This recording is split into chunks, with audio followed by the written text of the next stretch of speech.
Matapos ang 6 na buwan, balik bansa na ang aktres na si Sara Labati para harapin ang mga kaso laban sa kanya. Kanina, nagpiyansa si Labati para sa kasong libel na isinampa ni GMA Films President Annette Gozon Abrogar, kaugnay sa mga ipinost ni Labati na mapaniro umanong mga tweet. Saksi si Teresa Andrada. Umuwi na ng bansa kagabi si Sara Labati matapos ang 6 na buwang pananatili abroad. Kasama niyang bumiyahe pabalik ng bansa ang nobyong si Richard Gutierrez. Lulan sila ng Etihad Flight 428 galing Abu Dhabi. Pagkalagpas ng immigration, naghiwalay ang magnobyo. Sinubukan naming kuna ng pahayag si Richard. Medyo umiyakan ako muna sa labas. Naunang lumabas ng airport si Sara at naging matipid din ang kanyang sagot sa aming mga tanong. You're aware of warrant of arrest, right? Yes. Are you going to face it? Yes, of course. That's why I'm here. And Liban sa isyung legal na kanyang kinasasangkutan, hindi na sinagot ni Labati ang mga usap-usapang nagdadalang tao siya. Ilang minuto pa, si Richard naman ang lumabas ng airport, pero hindi pa rin siya nagpa-interview. Noong Enero, biglang umalis ng bansa ang half Pinay, half Swiss na si Sara. Base sa mga post ni Sara sa mga social networking sites, lumalabas na nagbakasyon siya sa Switzerland nitong nakaraang 6 na buwan.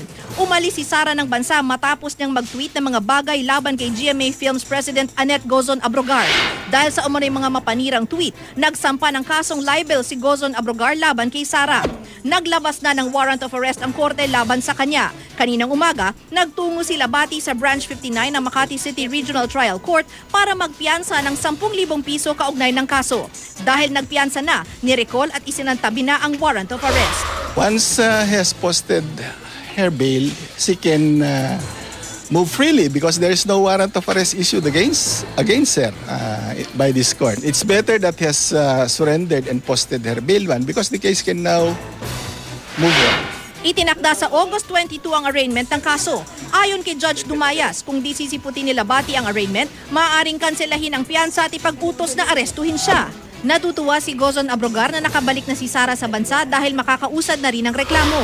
Hindi naman talaga just for Sara. No? I want people to be more responsible talaga sa social media because even if, of course, you have freedom of speech, but hindi naman absolute yon as we know, diba? So I guess I want everyone to just be more responsible, and it's always been a campaign of GMA Network to be responsible in the social media. Kaya nga meron tayong campaign na think before you click. Sinampahan din ng GMA Network si Sara ng kasong breach of contract nitong Enero matapos niyang labagin ang kanyang artist management contract na epektibo hanggang February 21, 2015. Ito ay dahil sa hindi na pagtupad ni Sara sa kanyang mga obligasyon sa network, gaya ng bookings at promotions at kanyang pagbabakasyon ng walang pahintulot.